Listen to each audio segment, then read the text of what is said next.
Welcome everybody to the Depths of Motherhood podcast. I'm your host, Danielle. Today we sit down with Kate Pope, who you may also know as the Wild Nutritionist on Instagram. Kate educates families to understand what will best nourish them, and she shares so much information on her Instagram channel. I am always learning so much from her. And on her website, she has lots of resources to support you. You can get started today. She has courses, books, free resources. Everything is on there, which I will leave in the show notes. Kate shares about her birth story where she had an emergency C-section.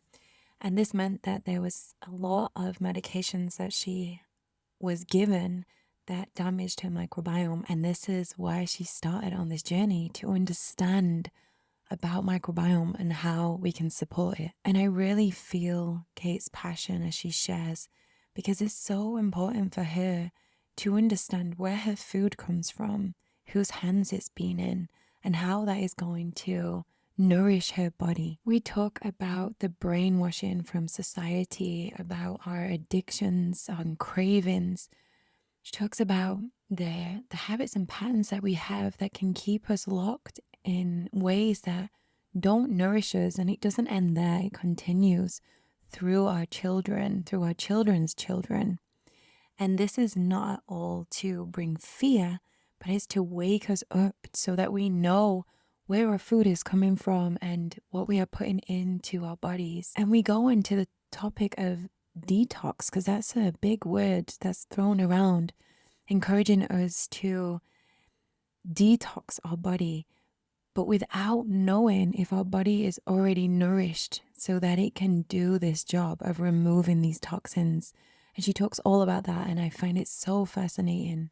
She talks about how to gradually introduce new foods into your diet, like meat and like dairy. And I share about my own journey from being a vegan, vegetarian for 12 years and then becoming pregnant and craving meat. And that was a big part of my journey because it was more of an ethical thing than anything, but I chose to listen to my body. But with the other side of that and the cravings, she talks about how we can make some space so we can see if these cravings actually do serve us, or if they're from this sugar addiction that is craving certain foods that are actually going to deplete us in the long run. And I found out that she was pregnant, and I wanted to know if she felt like her body was ready for this next baby. And this was a big one because I've had so many friends become pregnant when the baby is just under 2 years old. And we've heard so many things about when we should be conceiving, how long we need between the first and the second and the third. So I asked her, how does she feel about it and what's her opinion on all of this? This conversation is so powerful. So whether you are consuming animal products right now, or you're considering it, or you're totally against it, but maybe you're just thinking, let me have a little listen to see what she's got to say. I know that you're going to get something out of this. Before this conversation, I felt like I'd listened to so much of her wisdom already, but still, as always with these conversations, there's something that blows my mind. So thank you so much, Kate, for sharing all of this with us today. We deeply appreciate you. And in other news, we have now landed on our little island with no cars. It's absolutely amazing. It's pretty cold, so we're kind of getting used to that. But for me, it feels so homely. We have everything we need here, and I feel very, very grateful. And everything came at the same time, so I also have released my book, Reclaiming Circle, and it's been quite the journey to release this book, which is all about how to host women's circles, how to hold space for women. Now, this is something that we've been doing since the beginning of time, and we know exactly how to do it. We don't need to read this book, but we're humans, and there are some fears that can get in the way of fully showing up to hold this space, to really get out of our way, to fully listen and embrace another woman so that she can be seen and heard without our own opinions, our own biases getting in the way. So we talk about the history of women's circles, conscious communication, rituals and ceremonies. I'm reclaiming the medicine woman. So much stuff is in this book, and I've been writing it for the past year, and I almost left it to gather dust. But something just called me, just put it out there, because my own fear is judgment. I'm afraid that someone will pick up this book and be like, what is she talking about?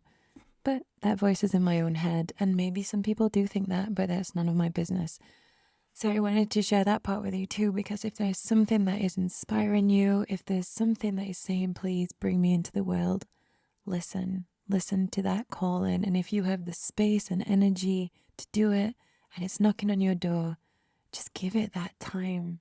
Listen to what wants to come through. So you can go into the show notes and find the link for that. And we've just started the live women's circles again. So already we've had one live gathering, we have had a meta meditation together, and we have had an embodiment practice where we focused on the throat and the pelvis connection. And it feels so good to be back and seeing all your beautiful faces. So if you want to come and join us, go and check out the show notes where there is the link for the membership. Okay, let's just take a moment to check in with our body. If you can move your body at this time, if it's safe to do so, I welcome you to either shrug your shoulders, move your neck around, move your hips, or even just wiggle your toes, whatever you can do right now. And take a nice deep breath and feel your whole body receiving that inhale. And as you exhale, come to soften yourself, to soften the jaw, to receive this beautiful information. Thank you so much for being here. Welcome, Kate. Hi, thank you so much.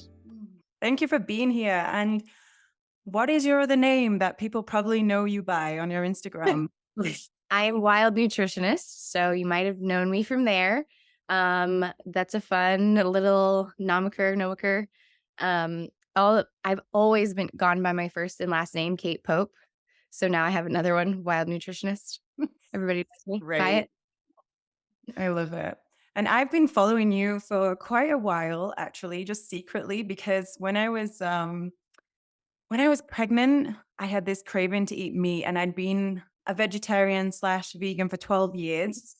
So I was trying to build up like my meat eating tribe, and it started on Instagram, and you're one of the people that I came across. And since then, I have just seen how much you have flourished and how much you're supporting so many people. And I also just want to say thank you because you were one of the guest speakers on the Mental Wellness Summit.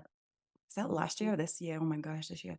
And that really helped me through a really tough time and helped 500 other participants. So that was amazing. Thank you. I loved doing that. I loved that topic. I thought it was such a great topic, and it's something that I don't usually get to speak on. It was addiction for those of you who weren't there. Mm, And I shared about that from a gut health perspective, and it's a really like dear topic to me too. I'm just so sorry for your loss and what you've been through, and yeah, thank you. holding It's you in my funny heart. what can come out of grief.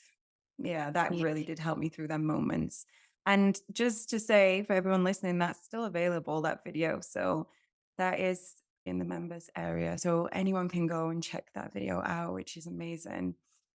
So I've been watching you recently, and you have been hanging out with someone pretty famous in this area of work. Yeah. So you and Kimberly Johnson have been hanging out. And for anyone who don't know, she wrote the fourth trimester. So how's that been? Well, Kimberly and we started our relationship in like 5 years ago, pretty much. I actually heard her first on her own podcast. And I was like, it was like one of those stop time moments, I was just like, who is this woman? How is she speaking? Like, I'd never heard anyone speak like her on the internet. And I was just getting started with as an entrepreneur, I was working as a private chef in the time. I was literally at my job, and I was in this big mansion kitchen, and I was just like, oh my gosh. So I was currently at the time being trained by like more male entrepreneurs, and just hearing her, I was like, I have to know this woman. So I started taking her work, the Jaguar work, which is about nervous system literacy. And I was having aha moments left and right and just kind of really like, okay, gotta like work my way in there. And so also did a business mastermind with her for 1 year, which was really like a great way to just work on my business, model my business after hers. And we developed a friendship. I met her live at her second book launch. And we like started brainstorming on the fourth trimester foods course because, it just was like a natural fit. She had known about GAPS, which is the style of food that I teach. It's an acronym standing for gut and psychology syndrome. And so she like founded another school with a woman who was a GAPS practitioner. So she knew like how well it worked. And I was pregnant, got pregnant with my first baby.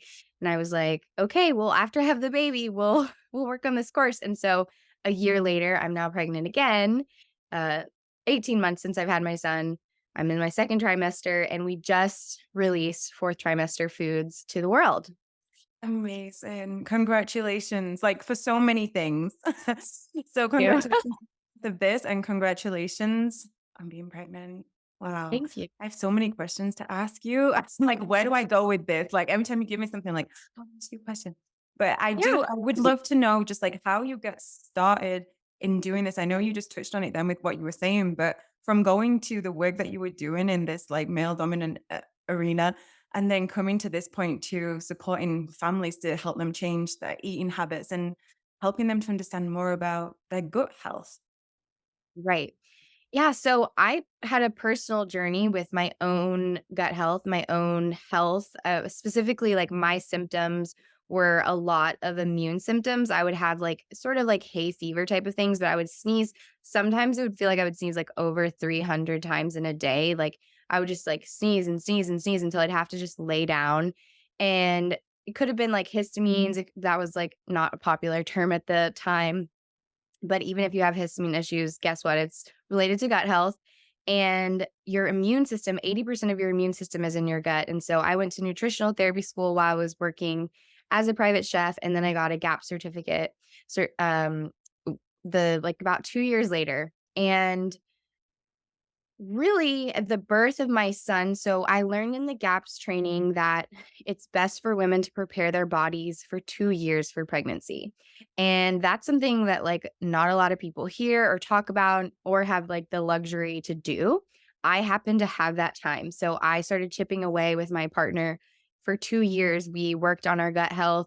We detoxified, we cleaned up our house, we got our relationship stuff in order. And then we conceived this baby, got pregnant instantly. There was no trying. It was just like, I'm pregnant. And I had Augie, and my birth went in a way that I didn't plan for. I had an emergency C-section, and I've not going to get into my full birth story here, but it was not what I wanted. And I didn't have what I needed in my birth, but I didn't know that at the time. Now I know what I need, and I'm setting that up so that I can have a vaginal birth at home like I want to. Basically, like fear took hold, and we ended up at the hospital, and they just have you go through a series of steps. And that for me ended up with surgical birth. So that really shifted my work because I had this really amazing opportunity to prepare my body for birth, but it's really hard to teach people and to tell people like this is the pre-work you have to do in order to have health. A lot of people are coming to their health journey after like hitting rock bottom or like I can't get this eczema to go away or like me, I'm sneezing and sneezing and sneezing. We're not really versed in preventative care. So when I had Augie, and he didn't go through the birth canal, I knew, okay, I have to work on both of our microbiomes. So surgical birth means antibiotics in labor, and it means drugs. So sometimes anesthesia. For me, it was a spinal and a mix of like morphine, fentanyl, and other drugs. And so that's a lot for a baby's life to start. That's damaging to the microbiome. And that's a reality that I had the education to understand. And so when it came to my postpartum care and to introducing solids for Augie, both of those were very methodical, very meticulous, and not especially with solids, like I was extremely rigid around what was a yes and what was a no. for my own postpartum healing, I was eating a broad range of things because there was quite a bit of emotional stuff for me. So I was like still on the sugar train for about 3 months. Mhm. And I ended up finally being able to kick that habit, go on full gaps, really load with organ meats, lots of meat stock, butter, tons of animal foods. And now in this pregnancy, I don't have the symptoms that I had when I was pregnant with Augie, even with that preparation. So it's like someone might be listening to this and thinking, dang, like that's a whole lot of stuff and work. Um, and I think like rather than blaming ourselves, I like to just point people to like the reality of our toxic planet. You know, we can't have a toxic ocean and contaminated soil without that also impacting our bodies. And we have intergenerational health. So like we pass on certain health factors are that depend on our how we thrive. So we're kind of at a deficit right now, and our children need to eat for repair. We need to eat for repair. And I don't say this to be an alarmist. I say this so that we can get really grounded as mothers and start to feed our children what we need. And in the meantime, we're cleaning up the earth because this involves sourcing local food, sourcing regenerative meat when you can, and that's also impacting generational change. Mm. So that's kind of like my story in a nutshell. And now I work with moms, helping them introduce solids, helping them in the childhood continuum, working on microbiome health, always with the message that like it's never too late to begin. There's always an opportunity to repair. We can make change in progress. You are doing your best with what you knew at the time. And like now it's time to learn something else. And I think when I'm listening to you and I'm following your work, there is that relief that comes because first of all, there has to be this honesty about what's actually happening. And then from there, we can make choices. Like right now, we're in Peru and the soil is so depleted. Everybody, it seems, or every other person has parasites. There's this virus and bacteria, not even a virus or bacteria, it's something in between that is knocking the kids out and they're having to have antibiotics. And it's this cycle. We can't drink the water. The water is highly polluted here. And so we decided, we're going to leave and we're going to, I'm not saying everyone has to move home, but I'm just saying like it was a big deal for us when we started to see it. And so we decided that we're going to move to this place where there's no pollution, no cars, and really start to make time like to see what is in our environment, what are we consuming? Because it's it seems very easy to go away from what is real because of all the noise around us as human beings. And I feel like you just like put out this plan and say, here, like, here's some information, and it doesn't have to be so hard. And I suppose the hardest thing maybe is that emotional attachment to certain foods and way of eating. And also how I can't remember if it was you or said this or someone else, but like the bacteria that's in our gut actually creates our cravings. So is that what Yep. you're talking about when you said you had to kind of go on a cleanse, like a detox, did you say? Is that what that's all about? Well, so before I had the baby, like a part of your gut's job, your gut has so many jobs. It controls your immune system. It's obviously related to detox because one of the main ways that we detoxify is to eliminate things. So when our gut starts to break down, toxins will start to build up in our system. When we have nutritional deficiencies, toxins build up in our system. It's not safe for the body to release toxins without nutrients because there's a process of regeneration that happens with our cells. The body doesn't waste time on fixing cells, the body only builds new cells.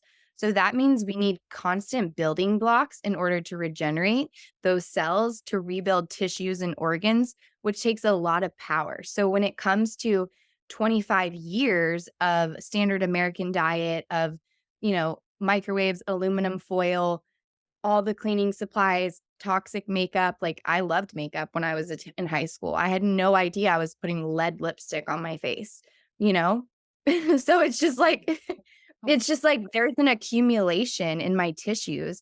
So when I say detoxify, green juicing and detox baths and enemas, that's a big part of it. But I wouldn't start doing that until I'm also really stable with the building foods. So Mm. when you give your body animal foods like meat stock, animal fats, meat close to the bone, bone marrow, organ meats, all of those things start to send signals to your body that's like, oh, hey, I'm like safe. Maybe I can start to let go of some of this stuff. Or hey, maybe I can start to deal with some of this backlog in my immune system. And so one of the things that happens on the healing journey is you get sick and it looks like you're sick, but really you're getting well. And so when it comes to the microbiome, the other piece of that is like we need to rebuild the microbes in our gut, and that takes probiotic foods for the most part. So those probiotic foods are something like sauerkraut, something like beet kvass, something like kefir or yogurt. Those are all things that we um, are kind of like familiar with. Like they're like, oh yeah, like I've heard of that, but it's not a part of our lives. Whereas our ancestors, they fermented everything out of necessity. And also, like, they knew this is the medicine that keeps us well. There's communities that are gathered around these foods all over the world, every culture fermented foods. So when I say detox, I'm talking about a serious, like, increase of building foods, the foods that can give your body building blocks to regrow, and then also supporting like the cleansing and the detox pathways, which overlap and they help. So, like eating regenerative building foods will help you to detoxify. Wow. That's life changing actually to hear this kind of stuff, because I think so often I've seen and also felt in myself where I'm feeling a little bit crappy and I'm like, I need to cleanse my body. And it's just like, let's do some juices. But as you're saying, this makes perfect sense. Like our body needs to be held by these nutrient rich foods so that it can do the job that it's been asked to do. That's really powerful actually. And it makes me think about, so people that maybe haven't had meat products or dairy in their diet, like I didn't for 12 years, and there being this kind of resistance from the body. Luckily, I didn't have it actually. I just started craving ribs. Like I was craving them, and I was like, oh my gosh. So then when I started eating meat again, I was like an animal, like all over my face. There was nothing like elegant in it. So it was so funny that I went all that time, but I didn't actually have anything that was like, you shouldn't be eating this. My body was really absorbing it so much. But I've known some people to have some side effects, if you would say that, to starting to introduce dairy and meat products again. Yeah. Well, so I would definitely keep dairy and meat in like separate categories when it comes to introducing, because dairy is one of the most, like, it's the most common allergy in the world. Not because dairy itself is bad, but because we've so royally screwed up dairy. Like we have Franken cows, they're pumped all day long with hormones, and they're like having to create milk all the time. It's pasteurized at like a super high level. So it's basically like this food that the body can't recognize. And even if you haven't had dairy for a long time and you start with like the like most beautiful raw dairy, that doesn't necessarily mean that you're going to be able to digest it. With meat, I feel like it's a little bit more simple. If you have a problem like actually eating flesh, I would say go for meat stock, because meat stock is like a cooked broth and that's going to support your digestion. So we need to support your digestion. When you don't eat animal products for a long time, your stomach acid actually goes down, and stomach acid is there for a reason. It's a big bowl of acid at the top of our digestion, meant to digest amino acids, fats, animal proteins. Like, this is a part of our biochemistry. But when we leave those foods out for a long period of time, that the levels of stomach acid will actually decrease, raising the pH of your stomach, making it more difficult to digest meats. So you have to just go slowly. And if it's in your mind that you really want to have meat, I would say you're going to have a better chance. But if it's in your mind that you don't want to eat meat still, or you still are like having guilt, or you're like hung up, that's probably going to show up in your physiology too. So you might want to like see a chiropractor who can like help you emotionally process that, or, work with a nutritional therapist. I can help you. Yes, you Anyone who can. wants to eat meat, anyone who wants to eat meat, I can help, but if you don't want to, we're just not compatible, because um we can be friends, of course. Like, I think there needs to be more coming together of differences, and healthy differentiation is something really in the past, like 2020 on, like we've lost. Like, we can't even have conversations anymore without having sides. And, it's really sad. But like, there, in order to change what you want to eat, whether that's eating meat or not, you have to really truly want it in your body. Mm, yes. We felt when we started introducing meat products that it was like this moment where we're open to whatever's best for our body. And, like we were open if it was without meat or with meat. But the main priority was that we were getting the nutrients. And that was a massive relief because I'd been a vegan vegetarian because of my for ethical reasons, like whatever came through at the time. And so I Yeah. did a lot of work on the mind, but my body was very much like, just give it me, And my mind was the one that was saying, "Hey, what are you doing right now?" But that was a journey in itself. You're basically overriding your body's desires pretty much is what you're saying, and, like, that's, like, also taught as, like, a spiritual, like, accomplishment, really. Mhm. In a lot of studies, it's like, yes, like, overcome what the body needs, but I'm, like, so about being in my body and, like, my desire as a cue for my health and what I need, and so I teach that. Of course, desire outside of processed foods, like, if you're craving McDonald's, there's something underneath that we need to get to. um, but, like, really, I feel like with enough work on your food healing journey, you don't even want the junk anymore. You just want nourishing foods.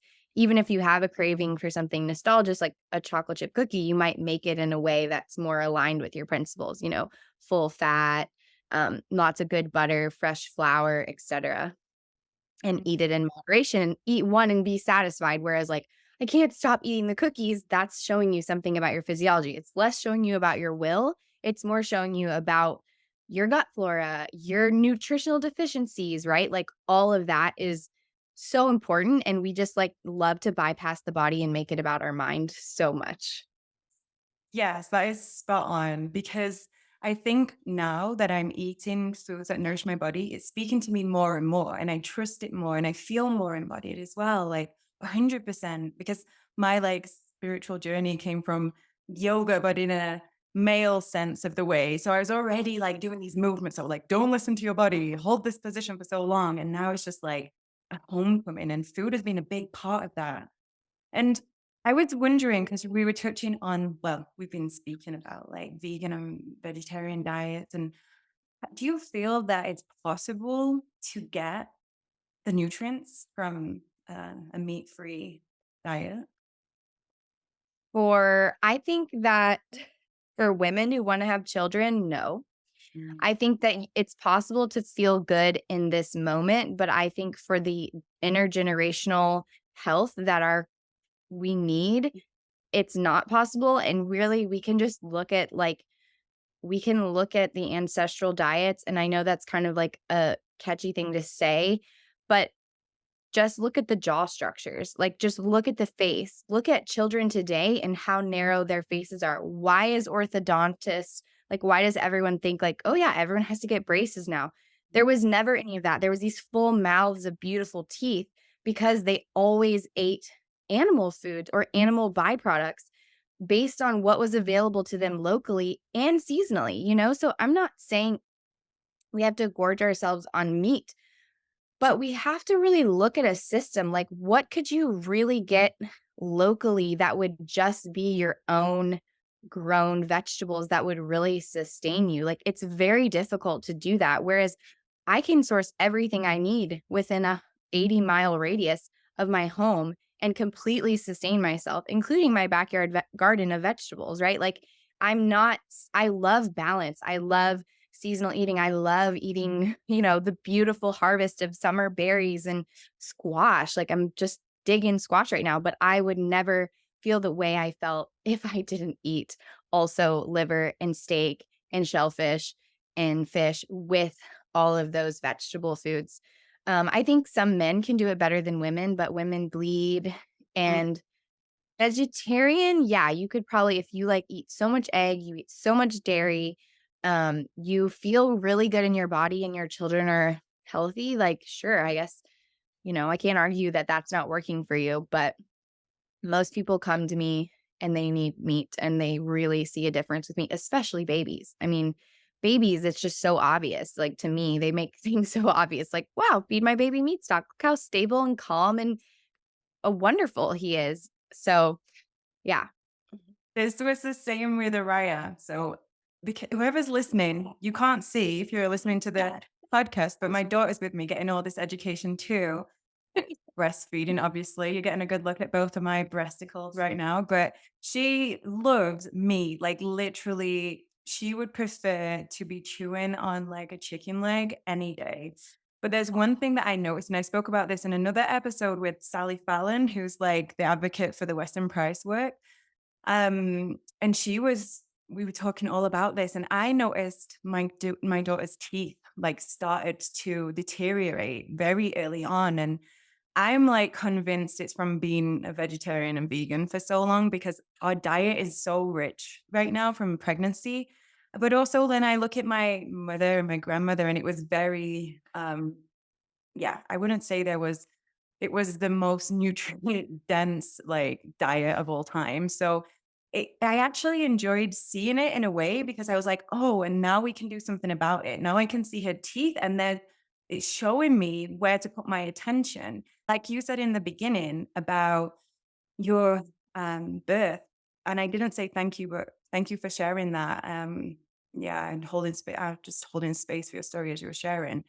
But through that experience, you were able to like dig down deep and pull up these gems, which now you're sharing with the world. And I found that was the same when I saw my daughter's teeth, although I was like, honestly, inside, I was kind of like embarrassed because I felt like people were judging me, but I knew there was so much more to this. And now I can share my story with mothers that are having the same thing. And there's no need for this judgment and embarrassment. It's just an opportunity to like explore something else other than what is being given to us. So that was amazing. And what was I going to say? Oh, regarding children, and speaking Yeah. about children, and you mentioned earlier about the allergy of um, dairy. I would wonder if you could just like touch on that a little bit more because if mothers are really interested in introducing dairy but have some fears around it, how could mothers work with that? Yeah. So I'm just really curious about Sally Fallon. What did she say about the teeth? Oh yeah, just going into nutrition and everything, like we had a really great conversation about just the jaws, everything you were speaking about. You kind of summarized what she was saying in that. So, and she was giving her these good recipes and everything of where we can get started with that. It Oh, was that's so awesome. a conversation. Yeah. I can't wait to listen to that. That's amazing. Okay, so dairy. Yeah, this is a great topic because dairy really is such a healing food. It's full of fat soluble vitamins. We can ferment it and then it can be full of beneficial yeast and bacteria. It has minerals. It's like so nourishing and I can't imagine my life without dairy. I've really eaten dairy like we ate ice cream and sugary stuff as a kid and then in let's see, I guess about 10 years ago is when I started to have raw dairy, and I loved that, and always worked really well for me. I'm Swiss in my lineage, so, like, I don't know, I do think that, like, our ancestry does play a piece of this, you know? But dairy, like raw foods, especially raw animal foods, we can kind of think of them as like an advanced food, meaning like, it's really kind of hard to digest a raw kale salad. That's one example. Sometimes people start with raw milk and they just are like, oh, this solved all the problems. Like it's really, all I had to do was get very high quality milk and get it not denatured and voila, like my body can digest it. So for those of you who don't know, raw dairy means that it comes from the udder, goes into a glass jar, and it's basically has its full microbiome, so to speak. So milk has a microbiome, our gut has a microbiome, all of the organs in our body have a microbiome, our breast milk has a microbiome, and so does the milk that we consume from animals. And when we pasteurize this milk, pasteurization came about when practices around agriculture started to shift at the turn of the century, and no longer were cows grazing outside.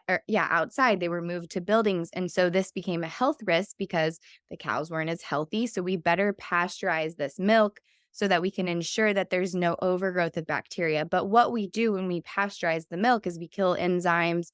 We change the structure of the milk because it's heated, and no longer is the milk as easy to digest for our body. And some of it's completely dead. So for like a low pasteurization milk, you can get away with, consuming it if your gut's healthy and you do well with dairy.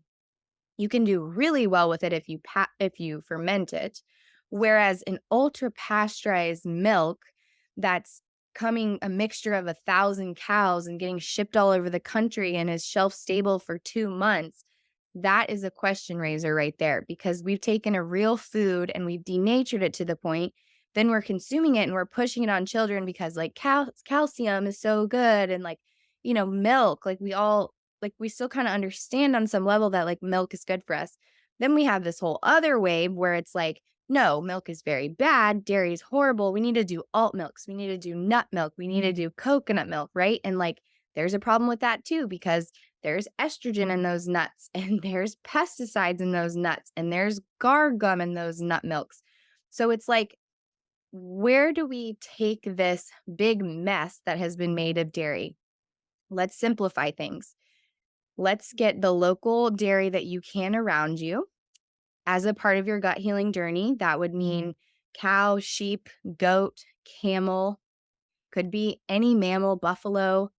Going to take that milk and you're either going to buy like a ghee of that animal, or you're going to take that milk and ferment it and make homemade yogurt, homemade kefir. If you know you have a dairy problem, then that would mean addressing gut health, working on gut health, maybe keeping dairy out for about 6 weeks until you feel really stable with like meat stock. You've started some fermented foods. Your body's feeling a little better. Then you add in 1 drop of ghee and see what happens. Ghee is usually the easiest place for people to start because it's high fat, and a lot of the milk solids, all of the milk solids are cooked out of it. So the lactose is not there, and ghee is typically a good place for people to start. So you work up on ghee. Okay, we're eating ghee. We're feeling good on ghee. Next step is butter. Go to butter. You tolerate butter well? Great. Move on. Now, sometimes if you started with cow milk and the cow ghee just didn't work for you, you're still seeing like eczema show up, you're seeing something show up in digestion, loose stools, hard stools, something like that, then it's time to switch to a less inflammatory animal like sheep or goat. So I always have people start on goat ghee if they can't do cow. That right there fascinates me. Honestly, I think it was like 3 years ago that we moved to raw, and it was because of my partner. He was fascinated by it. He was like, it's the magic food. And I was like, okay. And I didn't have dairy at the time. But then I started looking into it, and like all the stuff you're saying there, obviously, it's just like, wow, this superfood. And it just blew my mind how this is kind of like secret information, or information that people just are not ready to look at all. Like it's almost like a battle when I'm talking to some people like, hi, have you heard about raw dairy? And it's like, we don't go there. Like, are you crazy? Like, are you trying to like kill your family? And and when we go to somewhere, because we travel a lot, we're always like, can we get raw milk? Like, can we get it? And when we can, it's just like amazing. And the place we're moving to next is where they have they make Jersey milk. Jersey milk's quite famous, I think, for like the cows just eat grass. So we're super excited to get to know the farmer so we can say, hey, can we have it raw? And luckily in the UK, where we're going next, it's not illegal. Whereas in some countries that we've been, it's illegal. And I'm like, oh my gosh. We were trying to smuggle this raw milk when we were in Costa Rica, like going to like the car park and saying, hey, can we have some more raw milk? And then putting it in our bags and running off. It's so wild. Yeah, it's really crazy. And I mean, if you want to have a viral video on Instagram, just like talk about raw milk. So many people get up in arms about feeding their baby raw milk. And actually, so my son is 18 months old and he really doesn't eat that much raw milk itself. He eats fermented milk. So Mm. we make him kefir and we make him yogurt. And those are the things that really he sustains on. So one of the things with working with gut health is, and sometimes why raw milk can be a problem for people is, like I said, it's kind of an advanced food because there is lactose in it. And so your body has to be able to digest that. With a degraded microbiome, that's going to be more difficult. And so for my son, who like he has had raw milk, and like I would never be like, "Oh my God, don't give that to him." It's not a big like stronghold that we have in the house, but the main food that we give him is kefir, because then I'm giving him all the benefits of raw milk, and he's getting 60 to 70 beneficial strains of yeast and bacteria, which is building his microbiome, which is really important, especially given the way that he was born. So this is like a protection for him, and he loves it. He sometimes drinks like, I mean, seriously, lately he's been blowing me away 32 ounces of kefir. Like, that's crazy. That's great. Like, what? I had to up my, I had to make more because he was drinking all of mine. And I'm like, hey, share. I love watching your little one eat on your Instagram. It makes me hungry. I'm like, I want some food now. It really works. Yeah, he's shocking for people. They're just like, whoa. He's so great, honestly. So on that, like kind of just like bringing it back around, because I could talk to you for forever, but everyone can find you on your website and on Instagram and get all this information more deeply, or they can do a one-on-ones with you. But as you're pregnant now, does your body feel ready with the nutrients that you have? Because I know so many women that become pregnant within a year or two, and they open up and say, I feel really depleted, like I don't know if I'm ready to give birth. So I'm wondering how you're feeling. Yeah. Um, so it's been pretty challenging. The interesting thing is that like I did so much building in my postpartum and over the past 18 months, and then plus the 2 years before that. Like I do feel like I have built up a great amount of stores, but there's no really like room for me to not stay on my foods. Like I don't have like, and I don't really think I didn't have this in my first pregnancy necessarily either, but like I have to stay hydrated. Like I have to take my supplements, which is just like cod liver oil, beef liver supplements, Saccharomyces boulardii, which is a beneficial yeast strain. I have to rest. Like it's so hard. I can't just go throughout my whole day and like work and take care of my son and cook and clean. Like there has to be like a downshift time for me. So those things have been like a learning curve because, around 18 months or like a year, like you start to get your momentum back again just as a woman. And like I'm, in the motherhood journey and I'm like, okay, like entrepreneur, like here we go, back to my career. And then like, boom, pregnant again. I'm like, oh God, okay. Well, shoot, like, thank you. I'm so happy to expand my family. I love this baby. I love you, baby, inside of me. And it's a lot of freaking work, and I don't have help. And so we had to have a couple. I mean, I have a babysitter that I got, but I don't have like my mother-in-law or my mom or like family or like little cousins to come over, and just like a lot of us don't have that. It's really common. So I had to have a couple reckoning moments with my husband, one around just like, can you just tell me every day how amazing I am, how great I'm doing, how much you love me? And like, seriously, we got to keep the house like some semblance of tidy, is what I like to say. Because for me, like, that's just one of my things that I need for peace. And it's right now, if you guys were to see the room and everything, like, it's not perfect, but there's certain things that like keep me sane. So, okay, I'm getting a little on a tangent there. But like, Go yes, for I have it's fluctuating for me. I have to really keep with the food. And I was just in a one-on-one session and I was coaching her. And I'm like, girl, you need to take your own medicine. Get off this call, make liver. Like before I got on this podcast interview, I put my meat stock on. Like I just have to be super disciplined about my food and nourishing this baby in this pregnancy. And I think because I've learned through my last pregnancy, like my third trimester, the way that I have my business set up now, like third trimester is going to be way more luxurious, way more like about stretching my pelvic floor. In terms of the birth itself, I feel really excited. I feel really like ready for that. it. Yeah.